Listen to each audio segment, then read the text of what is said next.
장대장 TV 시청자 여러분 안녕하십니까? 장대장입니다. 자, 정부가 최근에 주택임대차 보호법 3법을 통과시키면서 각종 민원이 많이 들어오고 있죠. 또 많은 부분에 대해서 궁금해하는 분들이 많습니다. 지금 이 정도 대책을 내놓을 정도면 이제 많은 분들이 질문할 줄을 예상을 하고 미리서 다 준비를 해야 되는데 이제 한참 있다가 구체적인 내용들이 나오는데, 자, 오늘은 국토교통부에서 바로 주택임대차 보호법 해설서가 나왔습니다. Q&A로. 그래서 그 부분을 한번 짚어보도록 하겠습니다. 자, 여러분들께서 아마 궁금해 하시는 부분들이 많이 있을 겁니다. 이 부분 제가 해석을 해드리도록 하겠습니다. 주택임대차 보호법 해설서 핵심 Q&A. 임차인은 계약갱신 요구권을 언제까지 행사해야 하는지. 자, 여기에 대한 질문도 많이 들어왔죠. 임차인은 임대차 계약의 임대차 기간이 끝나기 6개월 전부터 1개월 전까지 기간에 계약갱신 요구권을 행사해야 합니다. 임대차 계약 만료 6개월 전부터 1개월 전까지 기간에 만료해야 됩니다. 하지만 이 추가로 발표한 게 있죠. 6개월에서 2개월 후까지 이것도 나옵니다. 자, 1개월 전까지의 기간을 계산할 때에는 이것도 중요합니다. 우리가 이제 법적인 부분을 나중에 싸울 때 정확하게 개념을 알아야 됩니다. 초일 불산입 원칙에 따라 계약 만료일 1개월 전까지 임대인에게 계약 갱신의 의사가 도달하여야 됩니다. 그러면은 1개월, 이건 이제 시간 분단위로 싸울 수가 있습니다. 자, 예를 들자면 계약 만료일이 2020년 9월 30일인 경우 2020년 8월 30일 0시 전까지 임대인에게 계약 갱신의 의사가 도달해야 된다. 0시. 만약에 0시를 넘어서 0시 5분이다. 아니면 술 한잔 마시고 들어와서 한 10분 정도 늦었다. 이거 됩니까? 안 됩니까? 안 됩니다. 안 돼요. 이거 중요합니다. 예, 법을 정확하게 알아야 됩니다. 뭐 10분 가지고 왜 그러냐. 그건 자기 생각입니다. 우리가 세상에 여러 가지 일을 할 때 뭐든지 자기 위주로 하는 사람도 있어요. 그러면 안 됩니다.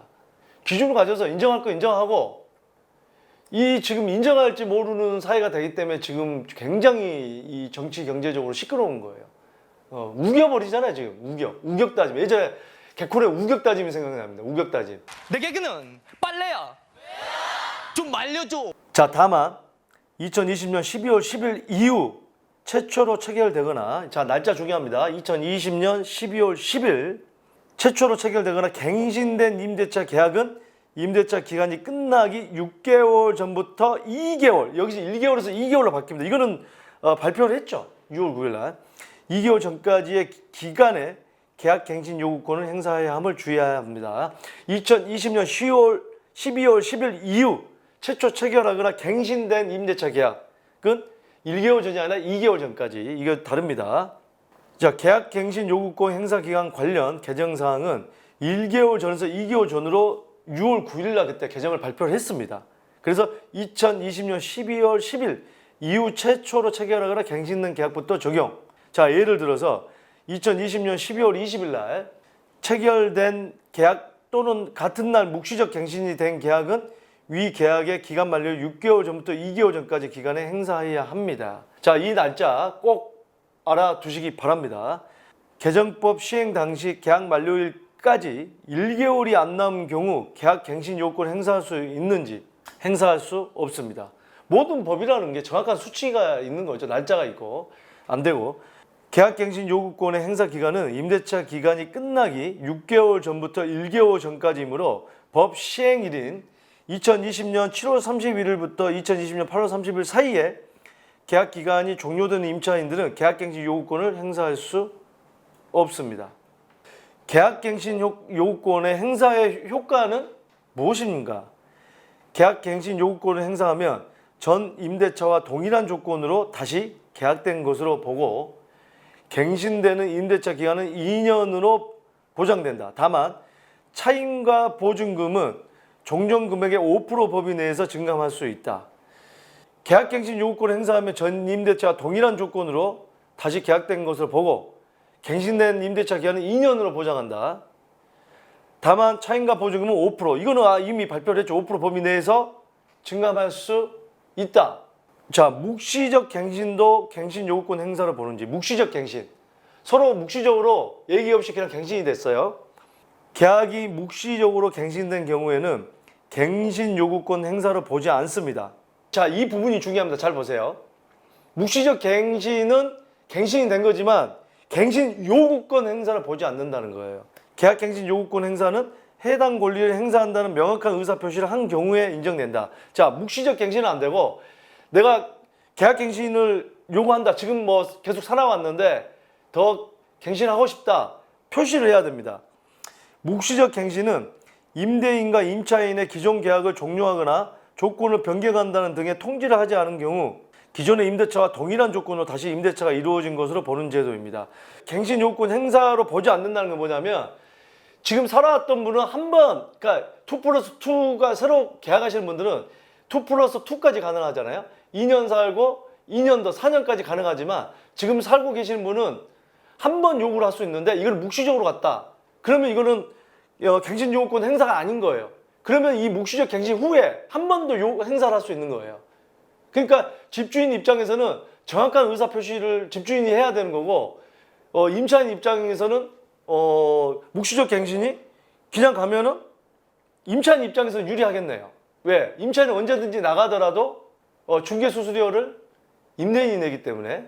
자, 우리가 2+2 할 때는 2년 이내에 나가면 모르겠지만 2년 이후에 나갈 때 2년을 더 살 때는 4년을 다 채워야 되느냐?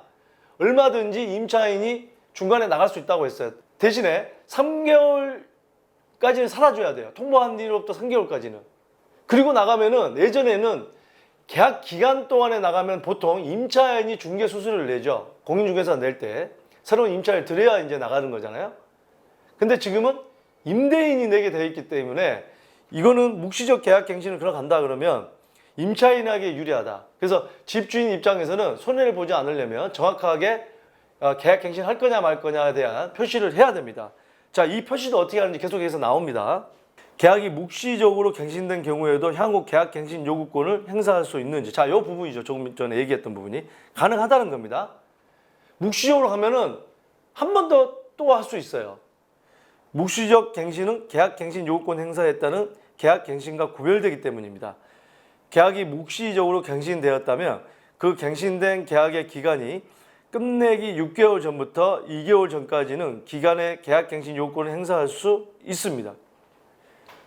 자, 그렇기 때문에 묵시적으로 갔다 오면 2년 더 살고 또 2년을 그동안 살아왔는데 살아온 기간은 중요하지 않습니다. 묵시적 갱신을 갔다고 한다면 그 묵시적 갱신이 끝나기 전에 또 행사를 할 수 있다.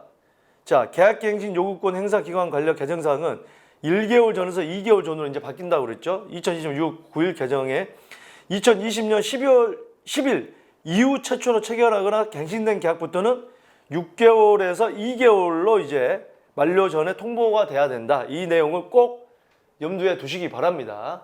날짜, 시간 굉장히 중요합니다.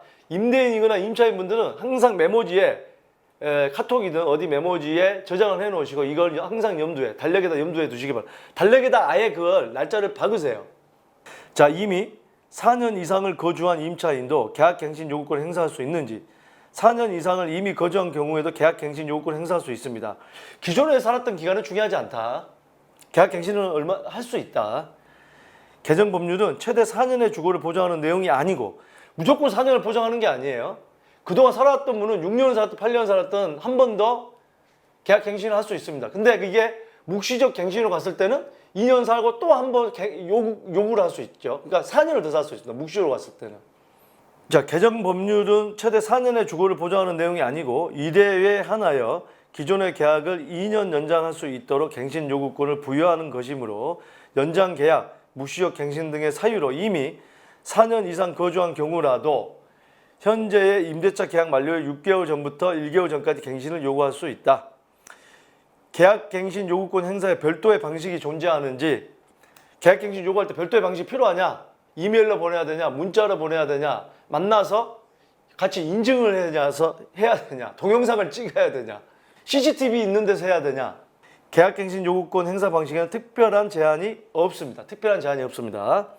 구두, 문자 메시지, 이메일 등의 방법이 모두 가능하지만 장래에 발생할 수 있는 분쟁 예방을 위해서는 내용 증명 우편 등 증거를 잠길 수 있는 방법을 활용하는 것이 안전합니다. 문자 메시지도 가능합니다. 이메일도 가능해요. 근데 핸드폰을 잃어버렸어. 문자 메시지 날려버렸어. 한쪽이 날려버렸어. 한쪽이 유리하겠죠? 이메일 보냈는데 이메일들 삭제해버렸어요. 깜빡 잊고. 이메일에 스팸이 많이 들어오니까 스팸인 줄 알고 같이 삭제해버렸어요. 구두로 한 거는 정말 이거는 구두는 서로 우기기 나름이죠. 보통 우리가 약속으로 해서 구두로 한 경우 이런 경우 굉장히 많습니다. 오래된 예전에 이제 시골에서는요.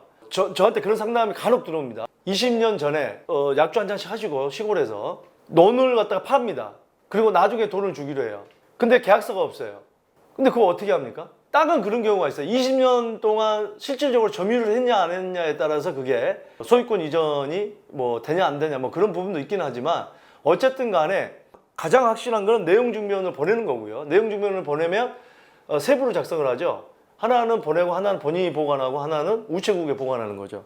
이게 일반적으로 우리가 법적인 걸 절차를 밟을 때 내용 증명이 가장 확실하긴 합니다만 우리가 내용 증명하려면 또 뭐 큰 비용은 아니지만 번거롭고 어쨌든 간에 이메일이나 문자도 가능하다. 다만 잘 보관해라. 자, 임차인이 계약갱신 요구권을 행사 후 다시 임대차 계약서를 작성해야 하는가? 계약갱신 요구권을 한다면 다시 작성을 해야 되는지? 임대차 계약서를 반드시 작성해야 되는 것은 아닙니다. 임대차 계약서를 작성하지 않더라도 묵시적 갱신과 마찬가지로 종전 임대차와 동일한 조건으로 임대차가 이루어진 것으로 보고 주택임대차보호법의 보호를 받을 수 있습니다. 임대차 계약서를 작성을 하지 않으면 종전 계약과 똑같다. 그러니까 변동이 있으면 당연히 작성을 해야겠죠. 다만 임대료 등 당사자 사이에 새롭게 합의된 내용이 있는 경우 이를 명시하여 증거 서류를 작성해 두는 것이 분쟁 예방을 위해 좋습니다.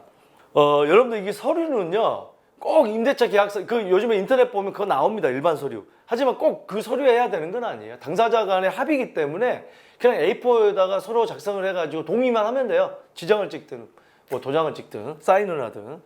임대인은 임대차 기간 동안 1년마다 임대료를 5%씩 올릴 수 있는지 1년마다 5%. 자, 계약갱신할 때 2년이 아닌 1년마다 5%. 자, 이게 이제 나왔었죠. 얼마 전에 한 차임 증감 청구권이라고 하죠. 차임 증감 청구권. 이거 제가 방송에다 올렸는데 이걸 참고해 보시면요. 이거 가능하다. 임대인이 이걸 요구할 수 있다. 1년마다 5%씩 올릴 수 있는 법적 근거가 있다. 라고 했는데 이게 가능하냐? 그렇지 않다고 지금 국토부에서는 공식적인 답변을 합니다. 차후에 어떻게 될지 모르겠지만 임대인이 임대료 증액을 청구할 수 있다는 것일 뿐이지 임대인이 임대료 증액을 청구할 수 있다는 것이 임차인이 이 증액 청구에 반드시 응해야 되는 것은 아니고 꼭 5%를 증액해 줘야 하는 것도 아닙니다. 계약갱신 시 증액의 경우라면 임대인과 임차인의 협의를 통해 기존 임대료를 기준으로 5% 범위 내에서 임대료를 증액할 수 있는 것입니다. 그러니까 계약갱신 시이기 때문에 2년마다 지금 갱신을 하기 때문에 협의를 통해 임대인과 임차인 협의를 해야 돼. 서로 동의를 해야 된다는 얘기죠. 임대료를 2년에 5% 범위 내에서 임대료 증액할 수 있다. 1년마다 할 수는 없다. 지금 그 내용입니다. 공식적인 답변은.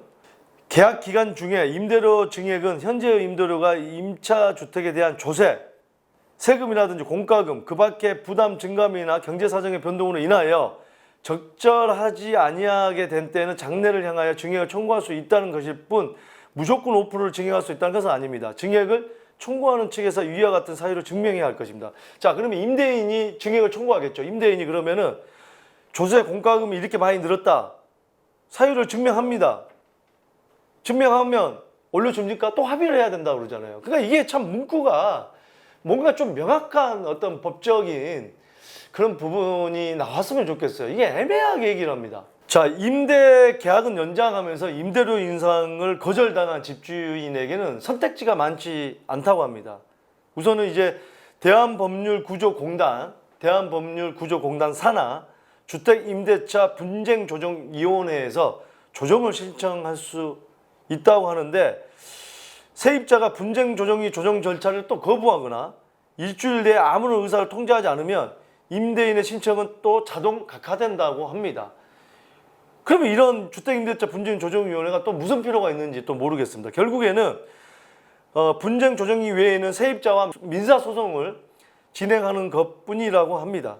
민사소송은 뭐 아시겠지만 상당한 시일이 소요가 되고 임대차법에 증감 청구권에 대한 규정이 명확히 이렇게 승소를 장담하기는 어렵다는 게 이제 업계의 평이라고 하는데, 자, 결국에는 소송을 가라. 국가에서 결국에는 이런 조정위원회는 있습니다. 하지만 이거는 형식적인 거예요. 왜? 결국은 임차인이 각하해버리면 안 된다는 건데 그게 무슨 필요가 있습니까? 그냥 구색만 갖추는 거예요. 욕먹기 싫으니까. 결국에는 변호사 써서 소송하라는 겁니다. 네, 이게 과연 법을 만드는 나라에서 이게 과연 좋은 제도인지 참 안타깝습니다. 주택임대차보호법상 법정 올차임 전환율은 언제 적용되는지, 의무사항인지. 자, 보증금을 월세로 전환하는 율, 임대차 계약에서 보증금의 전부 또는 일부를 올 단위 차임으로 전환하는 경우에는, 월세로 전환하는 경우에는 의무적으로 적용되며, 법에서 정한 전환율을 초과하는 경우 그 부분은 효력이 없습니다. 법에서 정한 전환율을 초과하면 아무런 의미가 없다. 그 범위 안에서 해야 된다는 얘기죠. 법정 올차임 전환율이 10월부터 4%에서 2.5%, 지금 이렇게 하겠다고 했죠.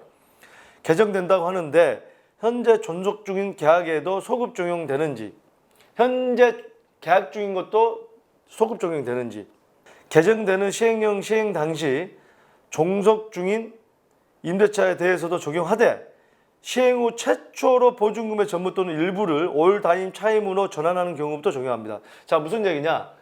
현재 전세 또는 뭐 반전세가 됐든 진행이 되고 있는데, 개정이 10월부터 시행되고 된 이후에 이미 지금 계약 기간은 진행 중이죠. 이분이 이제 보증금 얼마를 월세로 합시다 했을 때는 이것도 어쨌든 시행 후부터 적용되는 거는 다 적용이 된다. 2.5% 이내에서 해야 된다, 이 얘기입니다.